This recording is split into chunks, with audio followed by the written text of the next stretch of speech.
En 1594, el arzobispo don Alonso Fernández de Bonilla funda el convento de la Encarnación bajo la orden de los dominicos, uno de los 9 primeros de la Nueva España. Este ocupaba un terreno de 12.500 varas cuadradas. Incluía aposentos, capillas, huertas y su gran claustro principal. Las ocupaciones fundamentales eran la oración y la enseñanza a niñas españolas y criollas.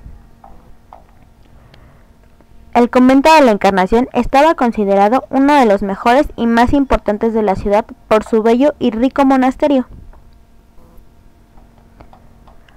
Con el artículo 76 del decreto del 5 de febrero de 1861, referente a las aclaraciones a las leyes de desamortización, se redujo drásticamente el número de conventos de religiosas al tener que cumplirse el principio de agrupar a las monjas de una misma regla. Ante la invasión francesa, el presidente Benito Juárez, mediante su decreto del 26 de febrero de 1863, declaró la extinción en toda la República de las comunidades religiosas, obligando a estas a desocupar los edificios sin sustraer ningún objeto que no fuera de uso particular.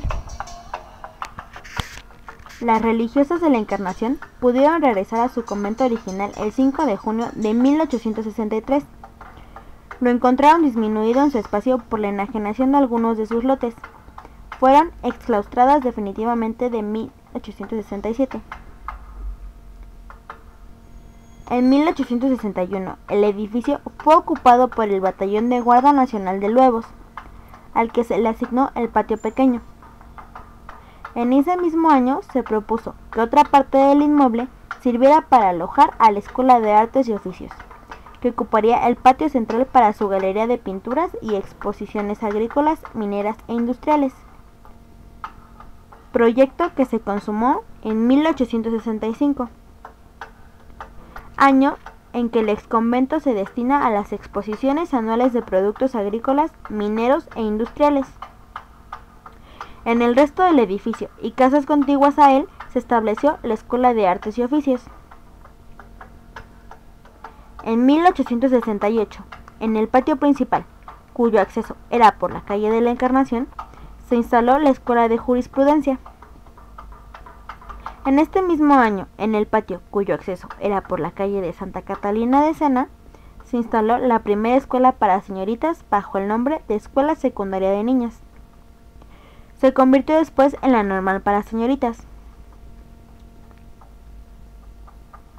En 1890, la Escuela Normal para Señoritas se constituye como Escuela Normal de Profesoras de Instrucción Pública, dividida en la Escuela Normal propiamente dicha, la Escuela Primaria y la Escuela de Párvulos. En 1918, la Escuela Normal de Profesores de Instrucción Pública cedió su espacio a la Escuela Normal de Profesores, misma que ocupó hasta 1921. En 1921 se iniciaron los trabajos formales de reconstrucción, demoliéndose gran parte del exconvento y las casas adyacentes para levantar el nuevo edificio que alberga hoy a la Secretaría de Educación Pública.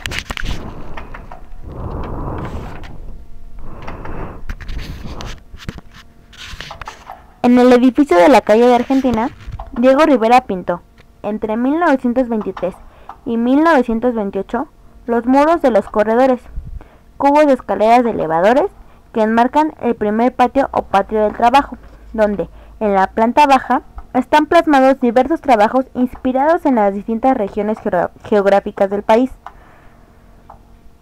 En varios murales se evocan escenas de la Pasión de Cristo, pues Rivera consideraba que de esta forma su mensaje sería mejor asimilado por el pueblo, en razón de su religiosidad.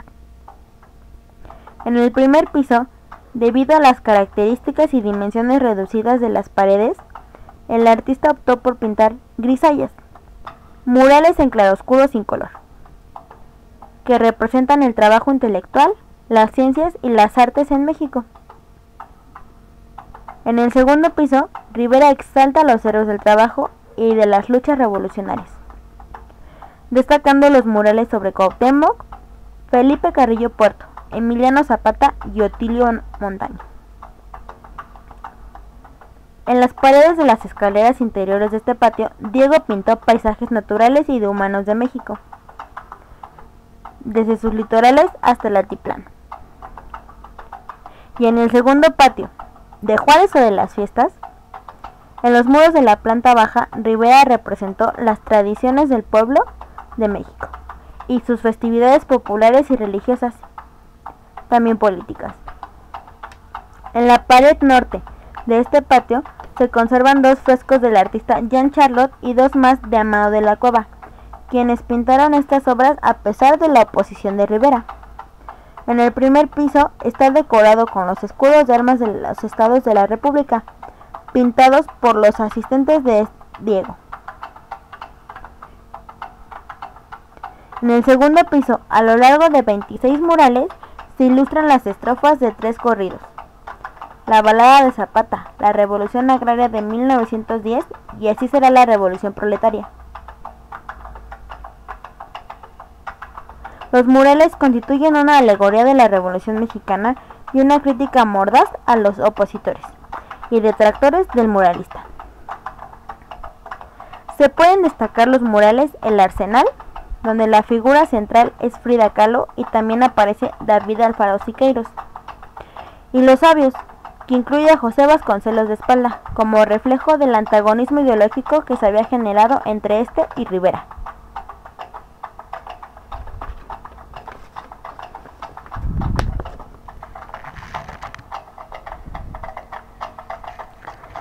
En los espacios del edificio de Argentina, el maestro Rivera se expresó a través de la técnica del buen fresco sobre muro directo, muy antigua en el mundo, pero que los artistas mexicanos de entonces empezaban a redescubrir leyendo tratados italianos y franceses y aprovechando la experiencia artesanal de los pintores populares.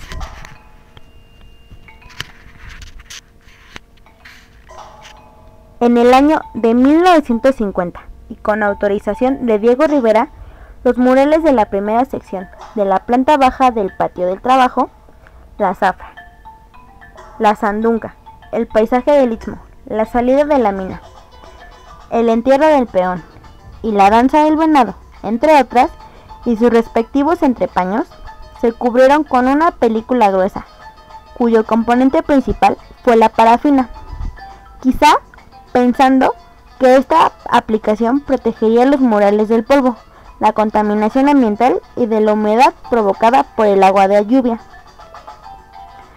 En el año de 1964 fueron traídos a nuestro país 2 técnicos italianos, Tintori y Vanelli, exclusivamente para efectuar procesos de desprendimiento de los paños murales que se encontraban en un estado crítico de conservación provocado, como ya se ha dicho, por la gran inestabilidad del edificio. Estos restauradores transmitieron a los técnicos mexicanos el método de desprendimiento, llamado estrapo, como medida extrema en la salvaguarda de la obra monumental. En este periodo se conservaron con la misma técnica algunos murales y se regresaron restaurados, independientes del muro, sobre un bastidor auxiliar fabricado por resinas epóxicas. Los murales desprendidos fueron La Función, La Fiesta del Maíz, El Canal de Santa Anita, La Fiesta de los Listones y El Tractor. Con los sismos de 1985, algunos de los murales de la SEP sufrieron gran deterioro. Por ello, se resolvió desprender algunos paneles para su preservación, también con la utilización del estrapo. Estos fueron El Herido, El Zapata, La Cena del Capitalista y El Escudo de Puebla.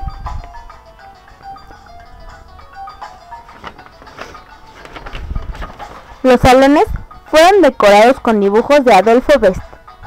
Los muros interiores de los salones, que son las oficinas del secretario de Educación y subsecretario, los decoró Roberto Montenegro. El pintor venezolano Cirilo Almeida Crespo ejecutó el cuadro al óleo Simón Bolívar. En la planta baja del edificio de la SEP, en el frente oriental, se instaló una biblioteca pública que fue decorada por Carlos Mérida y Carlos González. Esta obra fue destruida. Las instalaciones de la SEP crecieron hacia el oeste, al anexar el edificio de la Exaduana. Ahí,